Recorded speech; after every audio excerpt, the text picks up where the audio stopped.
Nova berkata, tidak ada hubungannya untuk saat ini. Namun, aku mungkin perlu untuk menyelidiki Alex lagi. Berani juga orang ini melawanku. Dari mana asalnya? Erika berpikir sebentar, lalu berkata, dia kerabatku.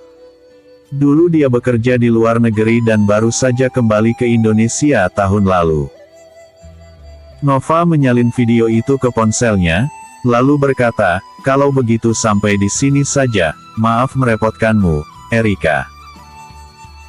Erika mengantar Nova ke pintu hotel, tiba-tiba Nova berkata, Presdir Buana, Jumat depan akan ada reuni pertama sesama teman sekelas di ruang VIP restoran Akira Beck. Kamu harus membawa anggota keluarga ya. Aku dengar kamu sudah menikah tahun lalu, tapi aku kebetulan punya kasus saat itu. Kali ini kamu harus membawa suamimu dan memperkenalkannya pada kami. Setelah selesai bicara, Nova berbalik dan melangkah pergi. Sejak lulus SMA dan kuliah, semua teman-teman berkelana ke berbagai tempat. Hanya sedikit yang tinggal di kota Jakarta. Dirinya sangat menantikan reuni pertama ini. Namun, Erika tahu bahwa hampir seluruh kota Jakarta tahu bahwa dia menikah dengan seorang pria yang tidak berguna. Nova sengaja ingin aku mempermalukan diri sendiri. Apa aku harus membawa Alex ke acara reuni? Agus meninggal mendadak, dan tim kepolisian menyatakan bahwa penyebab kematian Agus tidak ada hubungannya dengan Alex. Namun, Satria tetap saja menemukan kakak Agus, Kevin Saputra. Kevin sangat sedih karena kematian adiknya. Tim kepolisian menjelaskan kepada keluarga almarhum bahwa penyebab kematian belum dipastikan. Selain itu, ia menunjukkan rekaman CCTV Hotel Emperor kepada keluarga almarhum. Sebenarnya, Kevin juga tidak percaya bahwa Alex yang membunuh adiknya, karena Alex sama sekali tidak memukul Agus dari awal hingga akhir. Namun, Satria berkata, Kak Kevin, Alex sangat licik. Kudengar dia pandai menggunakan racun. Jika soal berkelahi, bahkan Alex ada 8 pun bukanlah lawan dari Kak Agus. Namun, dia bermain tipu muslihat. Kurasa dia pasti telah meracuni Kak Agus. Kevin terkejut dan bertanya, apa dia benar-benar pandai menggunakan racun? Satria berkata, dia adalah adik iparku, mana mungkin aku tidak tahu. Kevin memiliki karakter yang sembrono. Dia langsung marah begitu mendengar perkataan Satria, sialan. Aku akan segera mengumpulkan saudara-saudaraku dan membunuh bajingan itu untuk membalaskan dendam adikku. Satria bergegas menghentikannya, Kak Kevin, kamu tidak boleh terlalu sembrono. Tim kepolisian mengatakan bahwa penyebab kematian Kak Agus tidak ada hubungannya dengan Alex.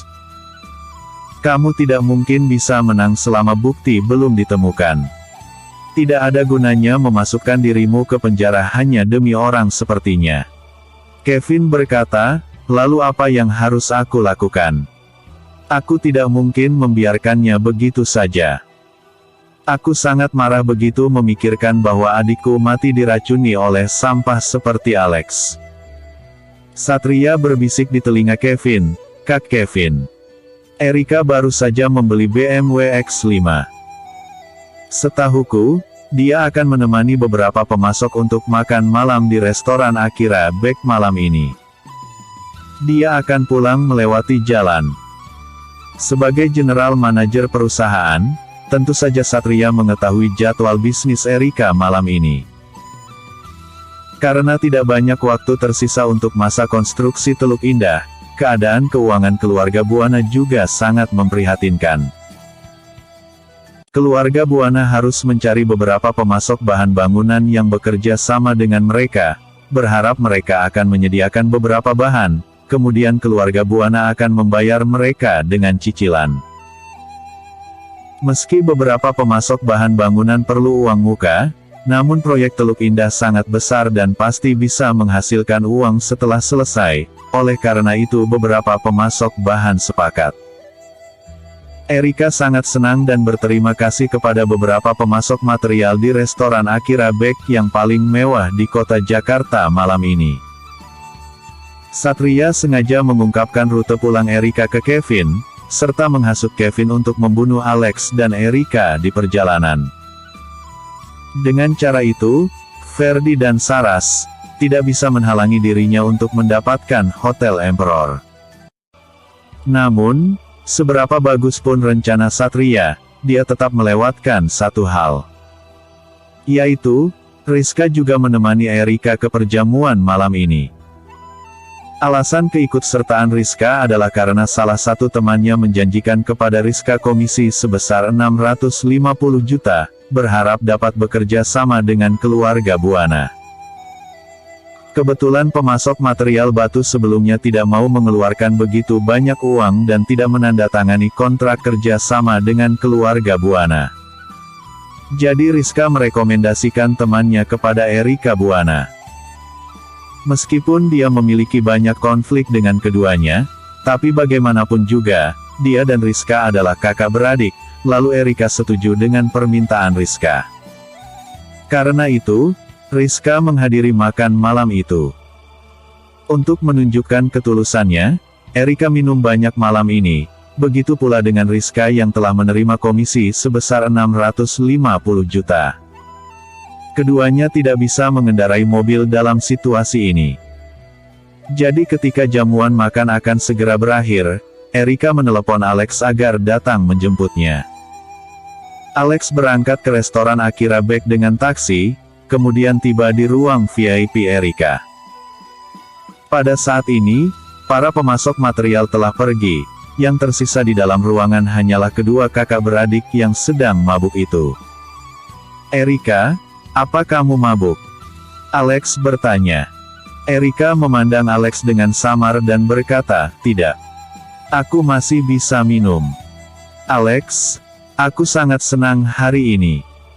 Beberapa teman bersedia mengeluarkan dana. Mereka semua adalah teman baik kita." Alex membantu mereka naik lift ke bawah. Ketika mereka sampai di tempat parkir, Rizka tiba-tiba bertanya, "Alex, ada bekas lipstik di lehermu, punya siapa itu?" "Apa ada?" Di lift barusan, keduanya terus bersandar di tubuh Alex karena sudah sangat mabuk. Alex benar-benar tidak tahu siapa yang menciumnya. Alex membawa Rizka ke dalam mobil terlebih dahulu, kemudian membantu Erika masuk ke dalam mobil. Erika terhuyung-huyung dan jatuh ke tubuh Alex, wanita cantik yang sedang mabuk sangat menawan, matanya yang jernih, dan senyuman di bibirnya itu. Alex hanya bisa tercengang. "Erika, pelan-pelan." Setelah membantu mereka berdua masuk ke dalam mobil, Alex duduk di posisi mengemudi, kemudian dia membuka cermin kecil di belakang sun visor untuk bercermin. Ternyata memang ada bekas lipstik di leher sebelah kiri. Dia ingat bahwa Erika berada di sebelah kiri ketika mereka turun lift. Jadi bekas lipstik ini pasti milik Erika. Alex sedikit bahagia saat membayangkan bahwa Erika menciumnya.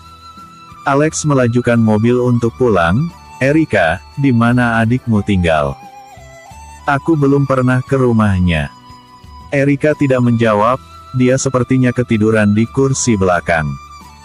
Lalu Alex memandang Rizka, dia juga sedang tidur nyenyak dengan bersandar pada Erika. Apa boleh buat, dia hanya bisa membawa Rizka kembali ke rumahnya dulu, kemudian memintanya untuk kembali sendiri besok. Tidak lama setelah mobil Alex melaju, dia menyadari ada dua mobil yang mengikutinya di belakangnya. Episode sebelumnya. Investigasi polisi. Episode berikutnya. Perkelahian tengah malam. **** bersambung. Episode berikutnya yang lebih seru dan memukau. Jangan lupa subscribe, like dan share kepada teman Anda. Thank you very much.